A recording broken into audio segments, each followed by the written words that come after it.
Waalaikumsalam warahmatullahi wabarakatuh. Selamat pagi semuanya. Pagi. Bismillahirrahmanirrahim. Pagi kita menjelaskan puji dan syukur hadirat Allah Subhanahu Wa Taala yang mana telah melimpahkan rahmat dan hidayahnya sehingga kita semua dapat berkumpul di kelas pagi ini. Kemudian saya ucapkan terima kasih kepada Ibu Sri Mariani SPD selaku dosen pengampu mata kuliah Bahasa Indonesia yang telah memberikan kesempatan kepada kami semua untuk melaksanakan presentasi di pagi ini. Dan perkenalkan kami dari kelompok 1 yang beranggotakan saya sendiri Dida Yuliawati NPM 232143003 dan rekan saya Syadam Abdul Halim 232153023 dan ada Fauzia NPM 232153001 dan ada Ali Wulandari NPM 232153009. Baik, langsung saja. Selama kurang lebih 20 atau 25 menit ke depan kita akan membahas mengenai makalah di mana ada materi pembahasannya itu yang pertama ada definisi, sistematika dan juga contoh-contohnya. Langsung saja untuk yang pertama itu akan disampaikan oleh saudara Syadam Abdul Halim.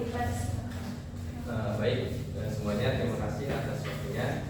Nah, untuk yang pertama yaitu pengertian makalah menurut Kamus Besar Bahasa Indonesia. Nah, nanti juga ada pengertian makalah menurut para ahli. Nah, secara kita lihat ya, menurut Kamus Besar Bahasa Indonesia, makalah diartikan dalam dua hal.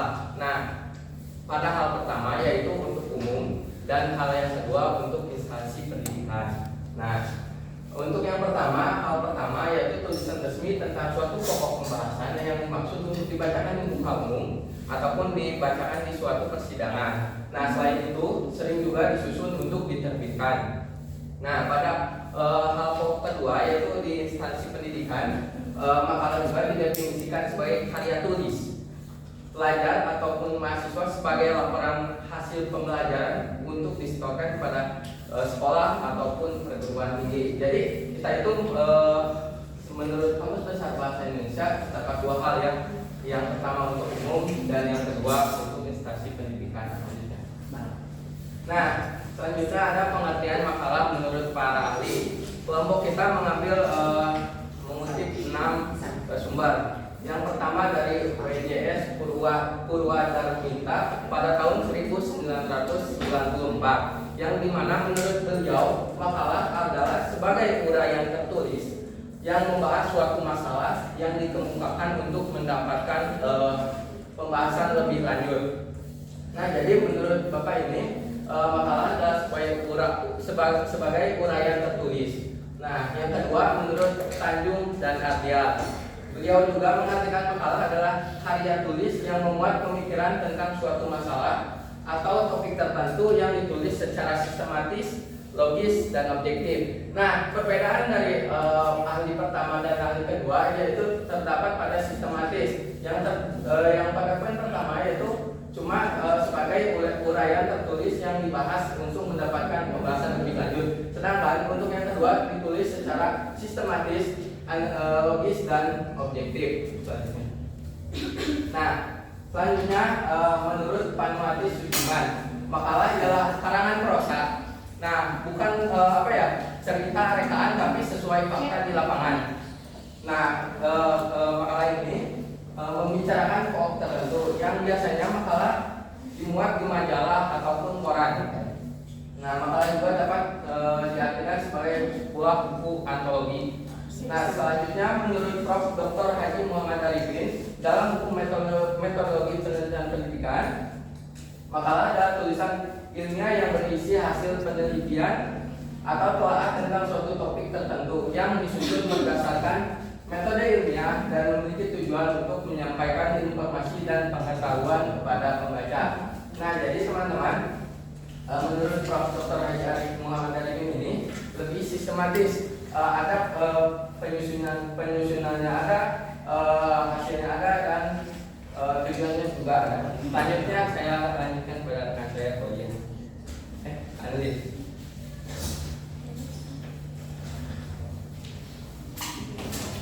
Oke, untuk selanjutnya masih mengenai pengertian makalah menurut para ahli. Nah, untuk yang nomor 5 yaitu dengan pendapat oleh ahli Surahman, makalah ini sebagai segala sesuatu yang ditulis sebagai tugas kuliah. Apapun itu tulisannya itu disebut sebagai makalah ataupun hasil karangan tentang suatu pokok persoalan. Nah, untuk yang keenam, menurut Zainal Arifin, makalah adalah karya tulis ilmiah yang menyajikan suatu masalah yang membahas berdasarkan data lapangan yang bersifat empiris dan objektif. Dari kedua ahli tersebut sangat terlihat perbedaannya, bahwasannya pada ahli Surahman itu menyatakan bahwa segala apapun tugas yang ada di perkuliahan yang ditulis itu disebut dengan makalah.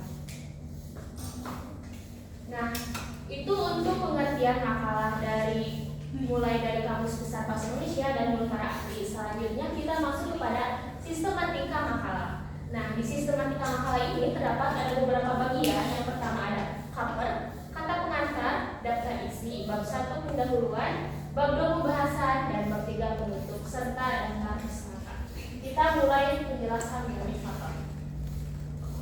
Nah, mungkin kalian juga sudah pada tahu dan sudah sering membuat sebuah makalah di mana cover merupakan suatu halaman pertama yang berfungsi sebagai menentukan atau memberitahukan kepada pembaca bahwasanya apa yang menjadi judul makalah, penulis, tahun tulis, dosen pengampu, dan sebagainya. Nah, di sini juga pada cover itu harus berisi judul makalah, tujuan makalah, lambang universitas, nama dosen pengampu, nama anggota, nama prodi, nama fakultas, serta nama universitas, nama kota, dan tahun pembuatan. Ini contohnya.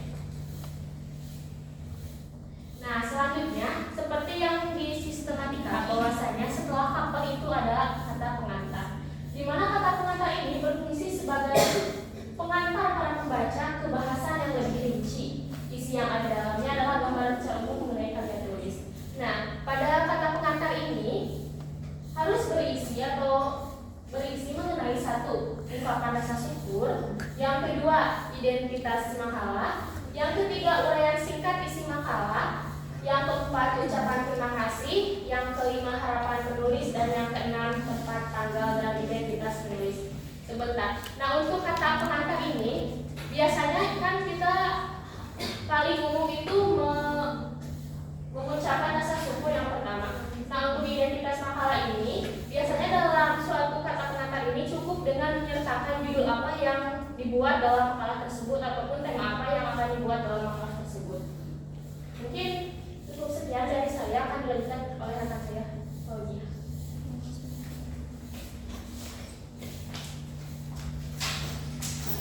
Baik, di sini saya akan menjelaskan mengenai daftar isi. Daftar isi merupakan daftar isi dalam makalah berisi susunan isi makalah, di mana daftar isi ini berfungsi untuk memudahkan pembaca menemukan materi didirikannya, mempermudah penulis menyusun makalah atau buku yang sedang ditulisnya, dan membuat sebuah karya tulis tanpa lebih profesional bila dibandingkan dengan karya tulis tanpa daftar isi. Selanjutnya, di bab 1 terdapat pendahuluan, di mana pendahuluan ini merupakan struktur wajib yang ada di dalam penulisan makalah.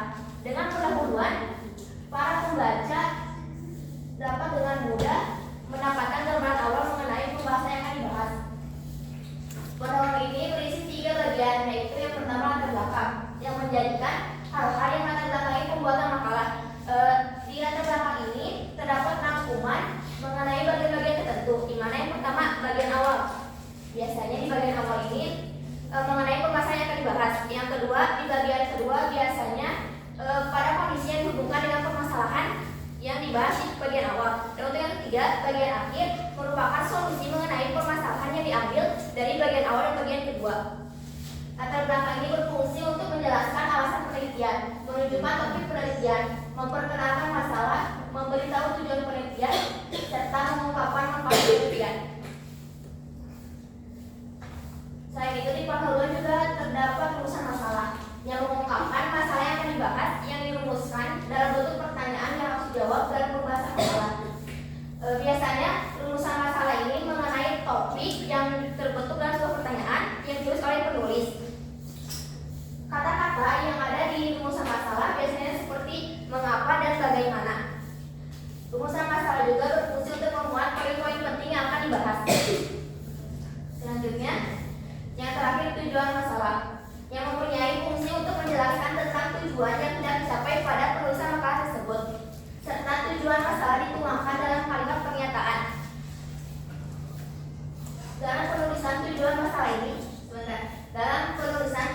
makalah ini biasanya harus menggunakan kata menjelaskan, mendeskripsikan, serta memaparkan untuk membuka jawaban yang terbuka. Selanjutnya, untuk bagian yang lebih rinci akan dibahas pada pemaparan isi dan pembahasan.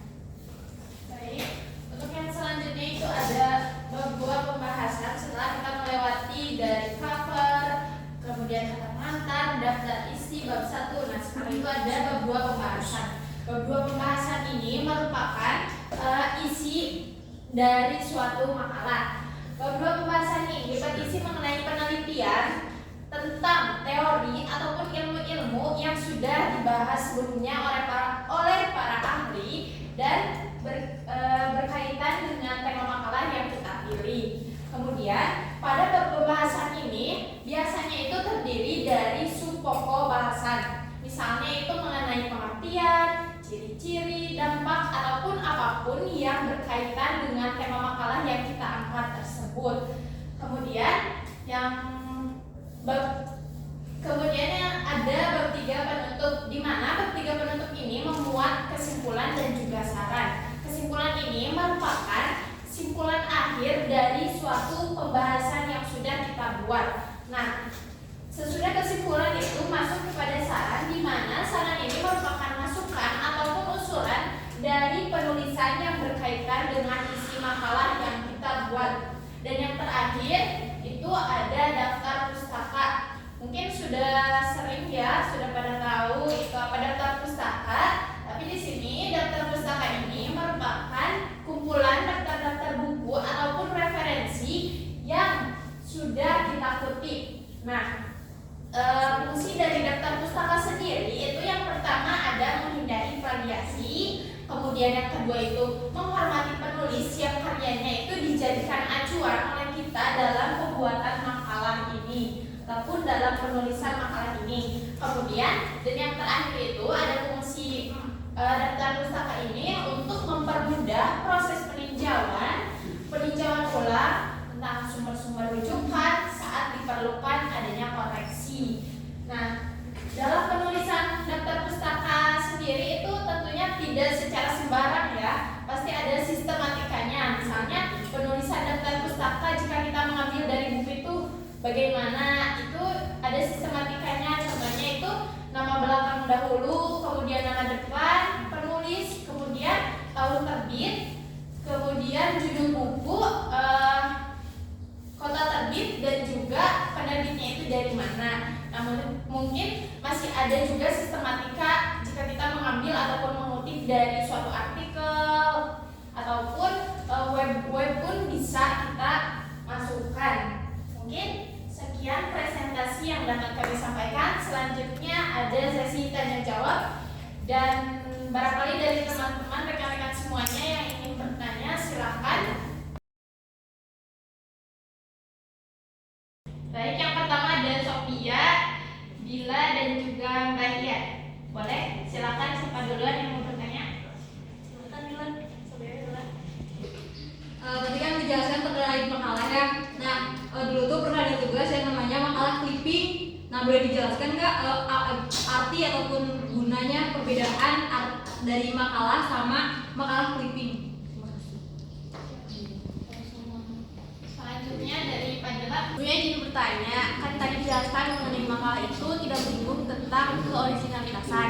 Nah, di makalah juga tidak ada sistematika lembar orisinalitas atau surat pernyataan asli. Nah, dari sana apakah menandakan kalau misalkan makalah itu tidak orisinal ditulis oleh penulisnya, dan kalau misalkan tidak orisinal kenapa ada daftar pustaka dan juga ada nama penulis di depan? Terima kasih.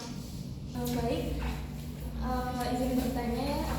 Menurut kalian dari definisi yang kalian paparkan tersebut, mana definisi yang sangat mencakup pada sistematika makalah?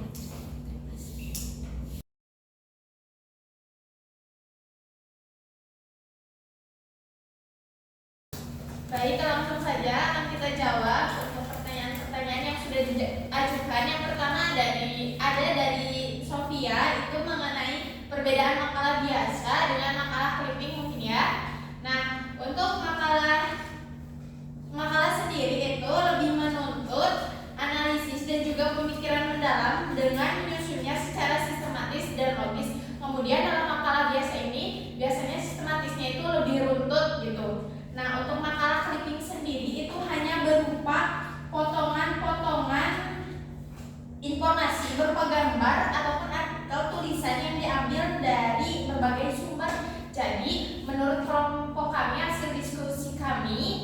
itu dengan makalah clipping sendiri itu menurut kami itu tidak ada, hanya ada makalah biasa yang sudah sering kita buat gitu. Iya. Izin menambahkan juga, clipping itu nggak termasuk makalah gitu, karena clipping itu bersifatnya itu bergambar. Kalau misalnya makalah itu kan tulisan ya. Terus clipping itu biasanya berupa sejumlah informasi yang terbuat dari berbagai potongan atau guntingan yang diambil dari sejumlah sumber. Misal kita mau nyari tentang tema ekosistem, karena berupa gambar ya, nanti digunting, ditempel-tempel kayak gitu. Kalau clipping. Oke, jadi untuk makalah clipping itu tidak ada. Iya. Oh, tapi yang saya pernah mendapatkan beberapa sumber makalah, ada yang dinamakan dengan makalah clipping, tetapi mungkin perbedaan dari makalah clipping dan makalah biasa itu berbeda dari sistematikanya saja seperti itu. Tapi menurut saya makalah clipping itu ada.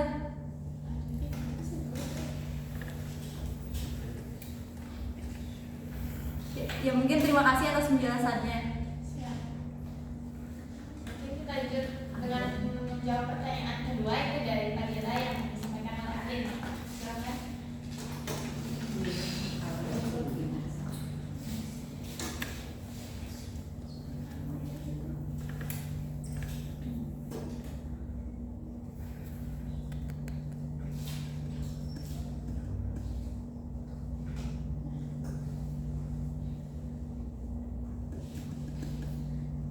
Baik, izin menjawab untuk mengenai legalitas penulis dalam suatu makalah tidak tercantum ini karena makalah itu dibuat dari beberapa referensi, yaitu seperti yang ada pada penjelasan di bab 2 pembahasan, bahwasanya pembahasan ini berisi penelitian tentang ilmu ataupun teori-teori yang sudah pernah dibahas oleh para ahli. Jadi menurut kelompok kami bahwa suatu makalah itu berbeda dengan penelitian secara langsung. Kan seperti kalau kita mengikuti penelitian otomatis menjadi jurnal ataupun artikel ilmiah yang sudah jelas legalitas tulisannya.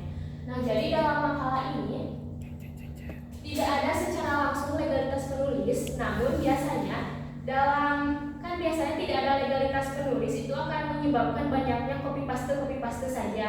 Tapi dalam penugasan di perkuliahan ini, setiap dosen maupun pengajar biasanya selalu menerapkan berapa maksimalnya copy pastenya, biasanya di taraf 25%. Jadi dalam intinya suatu makalah itu memang referensi dari teori-teori yang sudah ada, namun kita harus bisa mengembangkannya sendiri dengan bahasa sendiri agar tetap itu sebagai legalitas penulisan makalah kita. Dan juga untuk legalitas penulisan ini, di mana harus adanya daftar pustaka maupun daftar isi. Karena dalam daftar pustaka kan kalau tidak daftar pustaka otomatis kita mengklaim hak cipta penulis orang lain.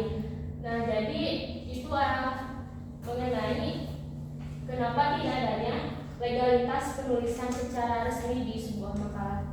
Apakah ada yang ingin ditanyakan kembali atau disangka?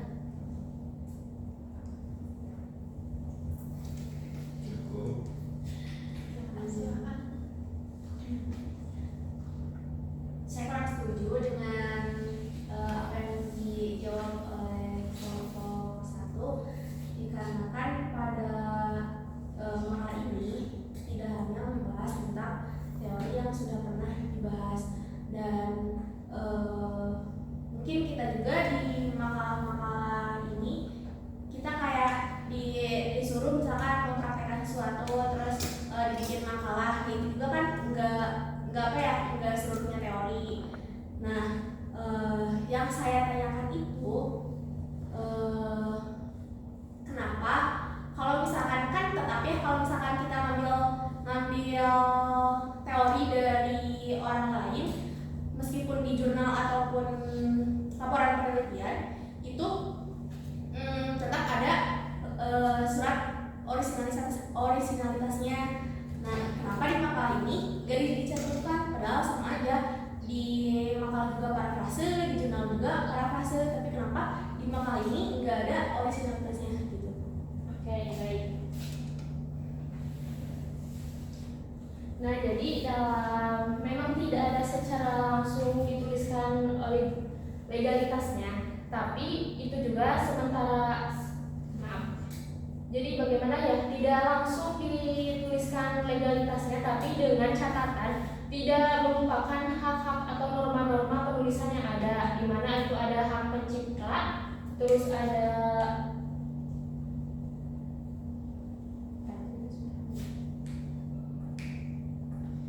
Nah, jadi tidak secara langsung disebutkan dalam makalah, namun prinsip-prinsip hukum, hak cipta dan etika penulis tetap berlaku dan dinyatakan oleh Kutipan, Referensi, Perjanjian Hukum, dan Pernyataan Etika. Jadi, memang dalam makalah ini tidak ada penulisan legalitas, berbeda dengan artikel-artikel ini atau berbeda dengan karya-karya ilmiah lainnya.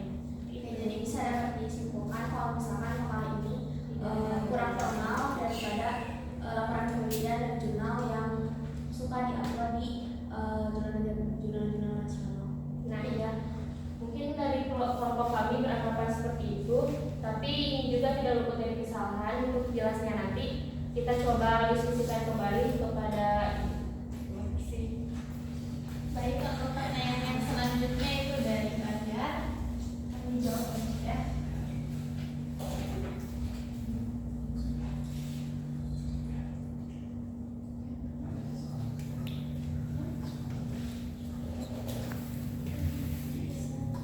Untuk soalnya sendiri itu tadi disampaikan menurut kelompok kami definisi mana mungkin yang lebih mencakup semuanya ya.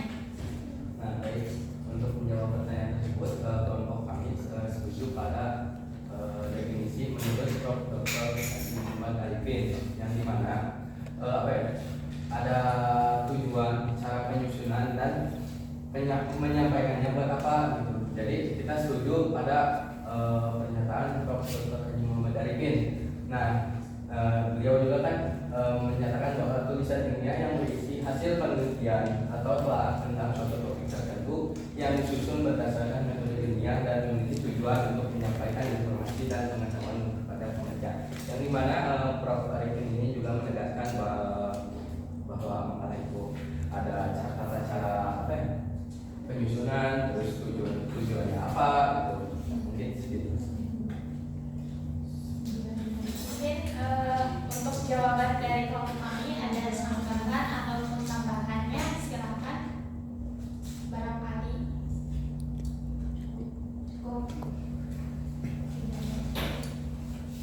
Sekian presentasi dari kelompok 1. Kami ucapkan terima kasih dan mohon maaf bila banyak kesalahan dan masih banyak kekurangan. Wassalamualaikum warahmatullahi wabarakatuh. Waalaikumsalam.